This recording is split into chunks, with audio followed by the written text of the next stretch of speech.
This is Kunon, a boy who was born with the mark of an ancestral hero, but that mark made him blind forever. And his dream is to see colors, shapes, and everything this life has to show. But since he is blind, he will never be able to see, and that always made him feel bad. Everyone said he was a poor thing. He always stayed distant from people. But on that day, everything was about to change. His maid came to inform him that his teacher had just arrived, and she takes him to her. And when he opens the door, the woman bows and says that she would be his magic tutor. This is Genie. And that reminds me of another anime. And so the boy began his training. He recites water magic, Aori, where a sphere of water appears. She is impressed that he understood the magic perfectly, and he asks what the magic was like, and she says it was a sphere of water, the size of an eye, but I think she forgot the kid is blind. But this flipped a switch in Kunon's head. If that was magic, he could create an eye made with magic so he could see the beauty of this world. Then it cuts to breakfast where the boy has immense curiosity. He doesn't stop wanting to touch things, to know their shape and texture.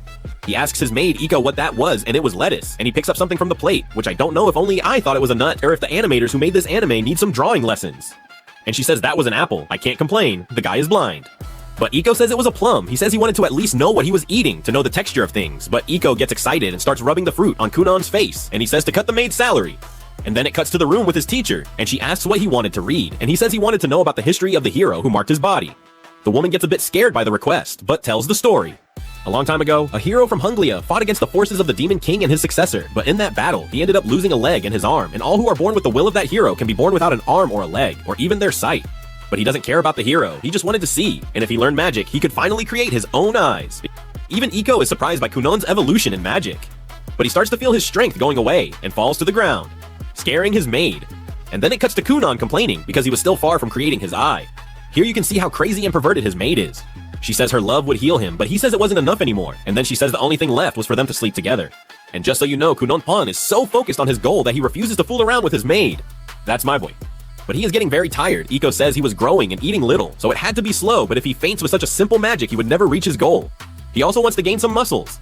And then Iko suggests he could train swords, and that would be good. And then she runs to talk to Kunon's father, who thanks Iko, and then she takes advantage and says it would be better with a raise. But the boy says she was shouting too much during his magic training, and he was hearing her voice. If he ignored her a little more, she would cry, thinking he didn't like her anymore, and would cry in bed. And the next day, the boy was training sword with his trainer. When Jenny arrives, the magic teacher, and the old man was already forgetting he had another class, and it was already time for his medicine. And Jenny notices something in Kunon. He was different, and asks if he didn't want to take a break, but the kid is full of energy, and then she says to start reviewing the Aori magic. But soon she is surprised by Kunon's magic level, and Iko already shouts saying he was wonderful. She only taught a third of the magic, and he reached that result alone. Cut to the castle, and it shows Princess Mirika. Her maid says she was late to meet her fiancé, who you'll soon know who it is. She says she didn't want to go, but has no choice. The king decided this. This marriage is pure politics. And just so you know, her fiancé already receives his princess in the best way possible. She finds it strange that this kid is completely different from that sad kid before. Once they walked through the garden, she all excited and he all emo. He says he was blind and couldn't do anything right. And that was scaring her, thinking she would have to see his despair for the rest of her life. Now that shadowy face has completely changed, and he already greets her with great joy. And Iko doesn't fall behind. She says her princess was as beautiful as before, and if she were an old bearded man, she would chase her for the rest of her life. That sounds a bit scary. Marika asks what had happened to him. He was a bit different, and he says now he liked magic, and shows it in practice, and then conjures a water ball, and even makes a rainbow for her. And he apologizes for everything she went through with him, and now she would receive his best, and walks through the garden with great joy. And now in the afternoon, Mirika comments that she was very happy to have walked with Kunon and even got a little wet. Kunon says he had never extended his hand to someone, and Iko says he was a gentleman with her, and that leaves Kunon intrigued, and he goes to his teacher and says he wanted her to teach him how to be a gentleman with the princess. And the woman agrees, but Iko interferes and says it would be better to make him a gentleman with a good sense of humor. And this will awaken a side of Kunon in the near future. I'll show you what this boy will become. But that's not all that happens in Huglia. Jenny is sad because Kunon had already evolved more than she expected, and then she moves to intermediate magic, but she's making a lot of noise, and gets scolded by the woman next door. Jenny had already taught everything to Kunon, and that was making her upset because soon she would be jobless, and then the mage says it would be better to teach something he hasn't learned, advanced magic, and start shouting and get scolded again from the next room. And the next day, she says they would do something different, and Kunon already uses his medieval pickup lines he learned the night before. And then she says now they would transform water balls into textures. If he knew textures, smells, and other things, he could reflect that in magic. And then she creates 2 water spheres and tells him to feel the texture. And Kunon tries and conjures a water ball and tells Iko to drink the liquid. She says it tasted like apple, but it was actually plum. And seeing all this, Jenai is in disbelief that the kid managed to do in seconds something she spent the night doing. And at breakfast time, Iko asks what he wanted to drink, and he wanted a tea with milk, but without milk. What an original joke. And then she asks for some hot water, and when he passes the water sphere over the fruits, he gets scared. And Iko gets scared and asks what happened. Kunon just saw, and that makes Iko desperate and says if it's a lie, she will punish him however she sees fit. But he says he didn't know, and that makes her mad, and she starts pulling his cheeks. But he says he managed to feel colors through magic and shows the apple and asks if it was red, but it's green, and then he managed to feel colors. Like a sensitive. And Iko asks if he knew how many were in the basket, and the boy answers saying it was 3 red and 2 green. And the maid goes to tell Kunon's father, who is shocked. He can feel colors, and read too, since he can feel the color of the ink. The old man says it would be better for him to go to the main house. But Iko says it would not be necessary. He was going through a great transformation, and the change could alter Kunon's goal. He apologizes for letting her take care of Kunon alone, but she says it's for the money. What's a gold digger? And she takes the opportunity to ask for a raise that makes the old man laugh. And now comes the funniest part, and painful, for Iko's pocket. You'll soon know why. Kunon was going to start his experiment, and Iko tells him to do it with style, so he conjures a huge water sphere with a red color inside. And now that he can feel colors, his goal would be closer when a woman calls him, and he soon realizes it was his mother and starts with medieval pickup lines. But the sphere exploded on top of them, leaving them red. This made Kunon's mother faint, and that makes the old man furious. But Kunon didn't understand, and Iko says that red is the color of human blood, and his father says there will be a cut in his allowance for 2 months, and Iko would have a salary cut for 3 months, and that leaves her lost, and she faints too. And the only one watching closely was Jenny, who saw that Kunon was so smart that one day he could become a blue mage, the highest title a mage could have by episode 2. The episode already starts with Kunon's father talking to Ixi, Kunon's older brother. The old man says he wants to send Kunon to the noble school. The boy had left the mansion only a few times. He wants Kunon to meet other people. And with a protective brother's instinct, Ixi tells his father that he would protect Kunon.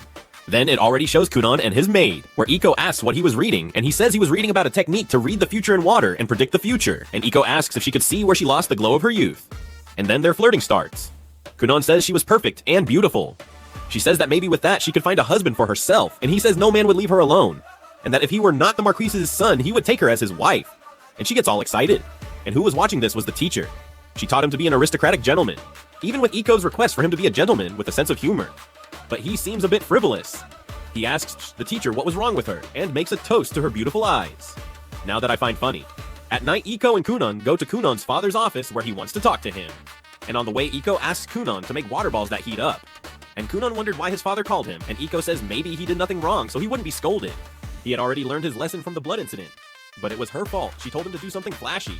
Arriving at his father's mansion, they are greeted by his brother, who asks if he needed help. And Kunon says he didn't need it because he already knew a good part of what surrounded him. He remembers the old Kunon. Sad and upset. And they arrive in his father's room, and then the old man says he had already finished his lessons with the teacher, so he could go to school. But Kunon says people would be bothered by him, and he was more focused on magic. And then the old man says that nobles' children have to attend school classes, but the boy received a special authorization from the king. And quickly Kunon figures out that the king and his father were in collusion. And the old man says that wasn't it. But Kunon gets mad and says his father was complaining about his allowance, and so they start arguing. But the old man says that if he doesn't go to school, he could end up hurting the person he loves most. If he doesn't go, he could damage the princess's reputation. And then Kunon accepts, and then the old man says he could just go take the promotion exams to graduate. And his mother already starts talking about preparations, and says he has to go in style, and takes him to get measured. And the old man tells Ixi to watch the boy, because he could meet some other noble and cause trouble. And then it shows the princess and Kunon talking about school. She was happy to know her beloved would go to school. But he says he knows nothing about school, and she says she herself will teach him. But something worries him if he stays with the princess. Boys who like her will get mad, but she says it won't be a problem, and he asks if she lacked popularity, but that wasn't it. The people who liked her could be counted on one hand. And finally, the day arrives.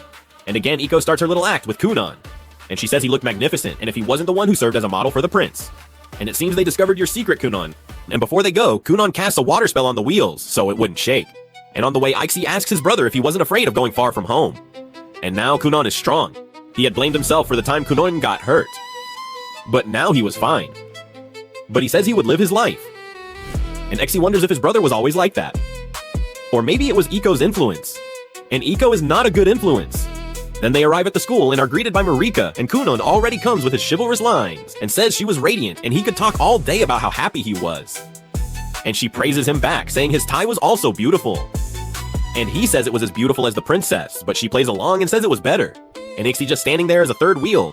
Then they walk, but Kunon notices there were countless people in that place. But he won't be intimidated and calls the princess and says he now wants to become a girl, and she says he will be a boy. And Ixi in the back trying to hide his embarrassment.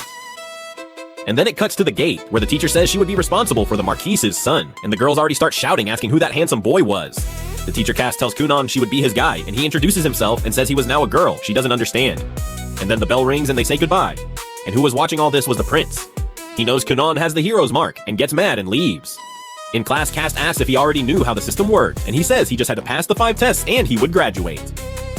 Kunon apologizes for his father and the king, that they have a collusive relationship, and that's why they are pressuring the school, and the woman says she didn't hear that. And he keeps talking, saying it was common in the past, and she tries to avoid it, but the boy would not stop talking. Then it's break time, and the teacher says she didn't know he would talk nonsense in the test, but still he aced the entire test. And then Kunon and Mirika were walking, and he says he was hungry. But out of nowhere, the troublemaker prince shows up. The kid already comes with bad intent to mess with Kunon. And Mirika steps in asking what he wanted with Kunon, and he says not to interfere. From afar, IT sees this mess and runs there. Kunon says he wouldn't let anyone talk like that to the princess, but he is stopped by his brother, who asks what was going on. And the prince says he didn't give permission to speak, and Kunon got into trouble. But quickly, Kunon activates and conjures a spell, and takes water from everywhere, and wets the prince's pants. And Kunon says he wet his pants, and the guy starts getting embarrassed, and runs away. Ixi asks if it was Kunon who did that, and without explaining, Kunon says he wanted to eat McDonald's. And that worries Ixi. Kunon did something terrible to a terrible person. How would he report this to his father? And Kunon doesn't care. He just wants to enjoy with the princess. He's the type that just lives life. Episode 3. And Mirika already comments, saying that now that Kunon was seen in public, they could reach a higher position. Kunon says that if he meets the king, he will kneel in gratitude. And at home, Kunon takes his final magic test, where Genie tells him to make a different texture. So the boy recites the spell and creates a ball of ice with the texture of an apple. And then it cuts to school, where Kunon was petting a cloth doll, and Mirika arrives. And Kunon, who is a simp, already starts flirting with Mirika, because today is the last day he will be able to hear her sweet voice. They will take the final test. Mirika says they still had the whole day. And then they arrive in the classroom, and Cast says they would take the test with everyone. And then Kunon complains about not taking the test, especially with the teacher. They talked about many things, a story of unrequited love, a lost love with some chance love, and that leaves them a bit shocked. And then a bunch of brats arrive and say they wanted Mirika to introduce her manly fiancé. And so Kunon introduces himself, and people get surprised, and Kunon thought the princess and his brother had no friends. And they get mad. Mirika tells them to leave her and Kunon alone, because she wanted to enjoy time with him. But Kunon says it's good they have friends, because he spent his whole life without friends. But he doesn't care. And then the test was about to start when suddenly the troublemaker shows up again. Mirika's brother, he came to mess with Kunon. And everyone makes that awkward face. They talked about him behind his back, even though he is the 6th prince. And that makes him angry, until Kunon plays dumb and grabs his hand and says he wanted to greet his princess's brother. And the prince says he did not give permission for Kunon to speak or touch him, but Kunon ignores it and says his voice and even his hand were really great, and you could tell he was a worthy man. And that surprises the prince, and he asks Mirika what was wrong with him. Kunon is smooth and solves everything with jokes. And then the teacher starts the test. After a while, time runs out, and she says she will announce who passed, and she builds suspense. And when she finishes, she had drawn the ChatGPT logo. And everyone is super happy, maybe not the teacher, because she told Kunon too many things. And so they leave, and finally the prince calms down after Kunon flirted with him. And in his class with Jenny, she starts telling Kunon to do a lot of magic. This woman doesn't even know what she's doing anymore. Soon she will be fired. Kunon summons water bubbles and starts putting color inside them. The question is how he does that. And then Kunon says he will show her something. He casts a spell and transforms the water into a bird. That flies away. And Jenna is shocked by that, and now. And then she calls him to talk, and the kid already comes thinking it was to celebrate his graduation and that he should make the invitation. But she says that wasn't it, and she warns him that the truth she will tell him is shocking. But you can't take this kid seriously, and he says she was a goddess and would return to her world. But that's not it. It's that she has nothing left to teach him and will have to resign. She had been dragging this for a long time because she wanted to marry into money. And soon Kunon will become the best mage, the most skilled one. But that makes the kid indignant. He didn't want her to leave, even with cheap tricks. He wants to stay with her. She taught him magic. She gave him a purpose in life.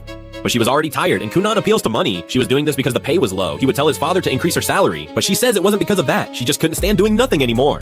She stands up and tells him to find a better mage than her, and says that if he stays with her, he will never evolve, but he doesn't care. He wants to stay with her. He wants to continue the gold digger plan. And so she leaves, leaving her disciple behind. This is reminding me of Mushoku Tensei, right? Or is it just me? And in the room, Iko says that the teacher also resigned. She says if she said goodbye to Kunon, she would blush. So Kunon says he will send her a letter later, and Iko already says for him to ask if she knew any guy who earns well, is 18 to 25 years old, and works in a lady's house. And Kunon gets sad, thinking that if she marries some guy, he will be alone. She says it will be hard for her, but she wants to get married, and besides he can manage on his own.